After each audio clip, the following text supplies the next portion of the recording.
ఇవాళ ముఖ్యమంత్రి గారు గతంలో మొదటిసారి వచ్చినప్పుడు ఇంకా సంవత్సరంలోనే ఉంది, సమయం ఇద్దామని చెప్పేసి మేమందరం కూడా ఆలోచించాం. ఈ ప్రభుత్వం ఇచ్చిన హామీలు నెరవేర్చుకోవడంలో సంవత్సరం అయిపోయింది. ఇచ్చిన హామీలన్నీ కూడా పూర్తిగా కూడా వైఫల్యం చెందింది.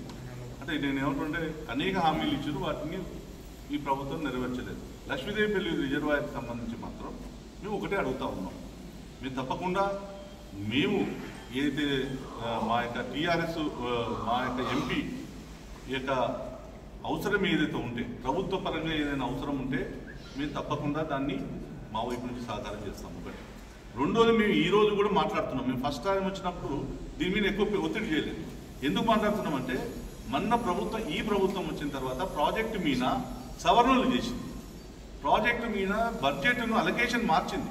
35,000 కోట్ల రూపాయలు ఉన్నటువంటి బడ్జెట్ను ఇవాళ 52,000 కోట్లకు పాలమూరు రంగారెడ్డి యొక్క ఎత్తిపోతల సవరణ చేసింది. ఆ సవరణలో కూడా లక్ష్మీదేవిపల్లికి సంబంధించినటువంటి ప్రతిపాదనలు లేవు. ఎందుకు లేవని చెప్పేసి మేము అడుగుతా ఉన్నాం. ఒక విషయం మీరందరూ ఇక్కడున్న మీరు ఇప్పుడు చెప్పిన ప్రజాప్రతినిధుల కన్నా ముందు 2012 ఉద్యమం జరుగుతున్నప్పుడు పల్లె పిలుపు పేరు మీద ప్రతి గ్రామానికి భారతీయ జనతా పార్టీ ఊరికి పోయాం, ప్రజల్లో ఒక చైతన్యం తీసుకొచ్చాం. ఆ రోజు నేను పల్లె పిలుపు తీసుకున్నాం, మా పార్టీ కార్యకర్తలు మేమందరం ఊర్లలో పోయాం, అక్కడే పడుకున్నాం, రైతులకు అవగాహన తీసుకొచ్చాం.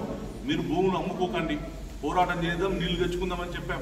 ఎందుకంటే అనేక మంది భూములు అమ్ముకున్నారు, 1,00,000 రూపాయలకు 2 లక్షలకు అమ్ముకున్న దాంట్లో ఆ భూముల ఈ యొక్క రైతులు ఇలా వాచ్మెన్ డ్యూటీలు చేస్తూ ఉన్నారు.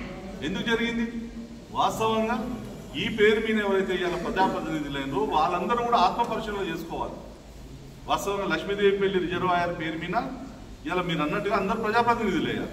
మరి అవకాశం వచ్చినందుకు ఎందుకు చేయలేకపోతున్నారు?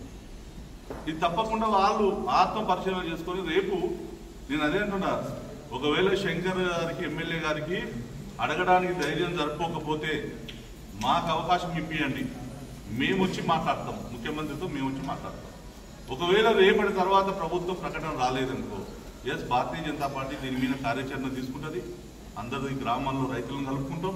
చెలో ప్రగతి భవన, చెలో సెక్రటరేట, చెలో ముఖ్యమంత్రి అనే కార్యక్రమాన్ని కూడా భవిష్యత్తులో మా యొక్క ఎంపీ గారితో మా పార్టీతో మేమందరం కూడా చర్చించుకొని భవిష్యత్ కార్యాచరణ కూడా ప్రకటిస్తాం.